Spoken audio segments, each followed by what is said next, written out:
My name is Dr. Nyawira Mwangi. We are presenting our research on whether vial sharing of anti-VEGF for multiple patients is safe in the treatment of advanced diabetic retinopathy in low and middle income countries. We'll use a few acronyms in this presentation for diabetic macular edema, diabetic retinopathy, low and middle income country, proliferative diabetic retinopathy, and antivascular endothelial growth factor. This review has been done by a large team at the International Center for Eye Health and the Fred Hollows Foundation. We do not have any conflict of interest to declare. So we have done this because it is important to synthesize research evidence so that it can be useful for policy, practice, and programs. Regarding the patient's journey in diabetic retinopathy services, patients enter the pipeline once they are diagnosed with diabetes. In the course of diabetic retinopathy services, they should undergo cycles of screening and grading. When they are found to have DR, they need to be further assessed in the eye clinic, and in advanced stages, they require treatment. As you can see, many of them may fall off along the pipeline, and that is why it's important to do this research. There are four main areas where they may fall off. For example, regarding screening, we may not have enough capacity for screening. Then those referred from screening to the eye clinic may fail to attend the referral. Those prescribed treatment may fail to access it or fail to complete it. In particular, for anti-VEGF, it's expensive, and this is a big barrier to treatment that patients may fall off. And one of the possible ways of addressing this is sharing of vials of anti-VEGF. So we studied whether vial sharing is safe if you use a single vial for multiple patients rather than a new vial. We did a rapid review. We registered our protocol. We had a large team of 15 persons with various skills such as methodologists, statisticians, clinicians. Our question and our inclusion and exclusion criteria was pre-specified. The literature search was conducted by an information specialist. We searched 4 large databases and focused on peer-reviewed literature in English.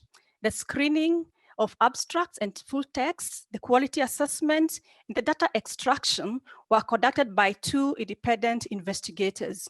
We have synthesized this using narrative synthesis and reported it using standard guidelines. Our population of interest was men and women in low and middle income countries who have received treatment for advanced diabetic retinopathy with anti-VEGF. And the intervention of interest was the use of a single vial of anti-VEGF for multiple patients. We compared that to the use of a new vial for each patient. Our outcomes of interest were first, for safety, the incidence of complications, and then secondary outcomes were cost effectiveness and the uptake of treatment and its completion. At first, we were able to find 906 articles, and we screened these for eligibility, and in the end, 8 papers were included in the research synthesis. These 8 papers, we can see, they were mainly from 4 countries, and none of them was from Africa. Most of them were case series or other studies without a control group. And the anti-VEGF that was studied in those studies was mainly bevacizumab, but also in one study, ranibizumab. The outcomes of interest were mainly safety outcomes, but 2 studies also checked for cost effectiveness. Regarding safety, of the 6 studies that studied safety, most of them were concerned about endophthalmitis, but one study also looked at retinal detachment, subconjunctival hemorrhage, and other complications. We can see of these studies, some of them had very few participants.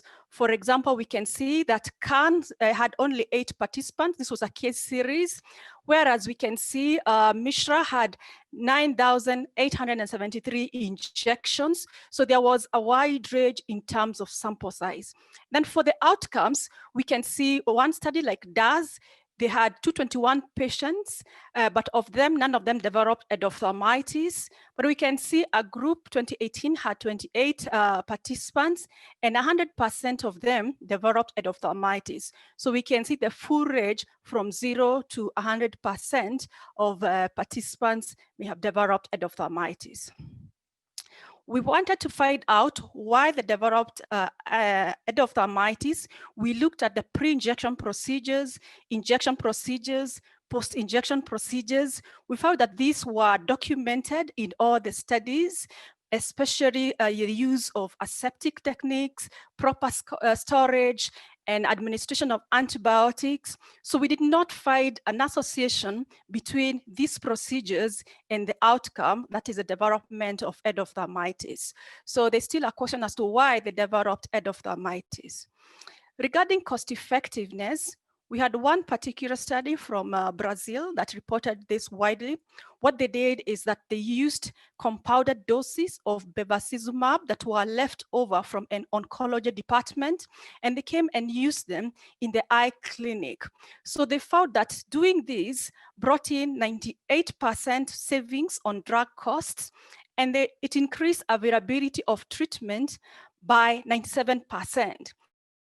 It also reduced the wasted aliquots because all these aliquots were getting wasted in the oncology department.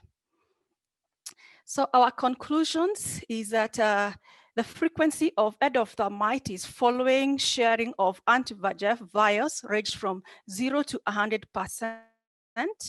Okay, these estimates are based on a varied number of patients. So some of the studies have very small sample sizes. They did not provide confidence intervals. Also, none of the papers gave the operational definition of endophthalmitis, and therefore these results cannot be generalized. We also note that there were no studies from Africa, meaning that possibly we don't conduct the studies or we don't publish these studies. We did not find any studies reporting the rates of treatment completion, so we do not know whether vial sharing can encourage more patients to take up or to accept or to complete treatment. And one study found that vial sharing led to significant healthcare savings. Okay, so thank you. So the finding for study. Thank you.